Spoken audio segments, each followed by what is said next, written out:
Os discípulos de Jesus se sentiam seguros, embora o perigo estivesse rondando por perto. Foi nessa circunstância que o Senhor fez esta advertência: vigiai e orai, para que não entreis em tentação. Cada discípulo de Cristo precisa da mesma advertência.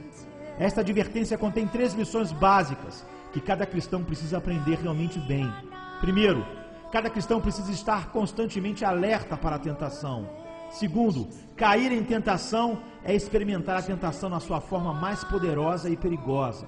E terceiro, para evitar que venha a ser atingido por uma experiência de tentação, o cristão precisa aprender a vigiar e orar.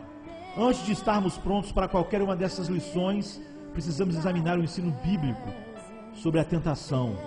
Na Bíblia, vemos 2 tipos diferentes de tentação.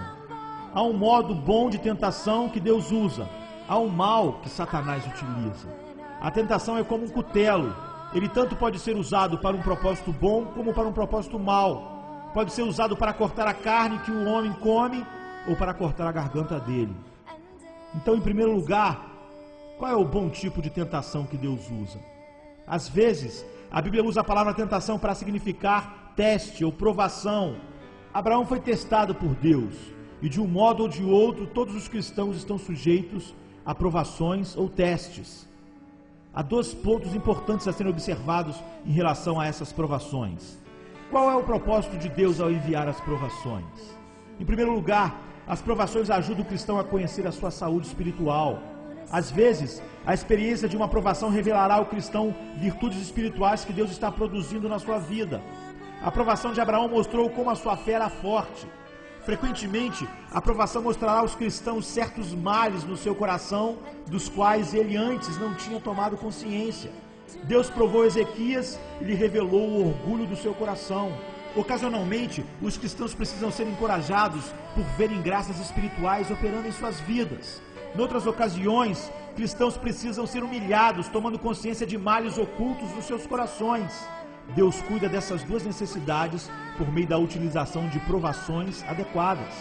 Em segundo lugar, as provações ajudam o cristão a conhecer mais a respeito de Deus. É só Deus que pode guardar o cristão para que ele não caia em pecado. Até sermos tentados, pensamos que podemos lidar com a tentação mediante as nossas próprias forças. Pedro pensou que ele nunca negaria o seu Senhor. A tentação lhe mostrou que ele o negaria. Quando compreendemos nossa fraqueza e o poder da tentação, estamos em condição de descobrir o poder da graça de Deus. Essa foi a grande lição que o apóstolo Paulo aprendeu por meio do seu espinho na carne. Deus dispõe de muitas maneiras para testar o seu povo. Deus testa cada cristão de uma maneira muito pessoal. Aqui estão 3 exemplos dos métodos que Deus usa para testar o seu povo. Em primeiro lugar, Ele os testa dando-lhes deveres que estão acima dos seus próprios recursos.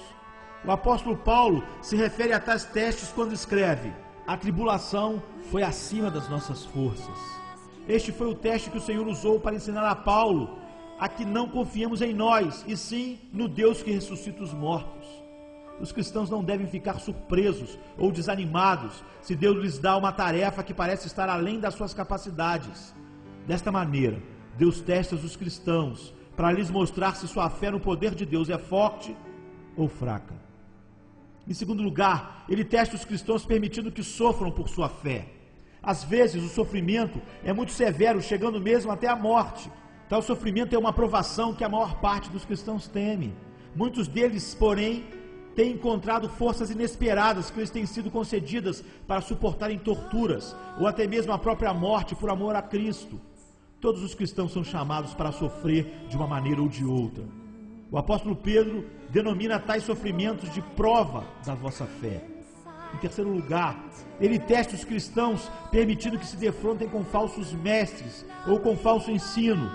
Deus testa a lealdade e o amor do cristão por ele desta maneira.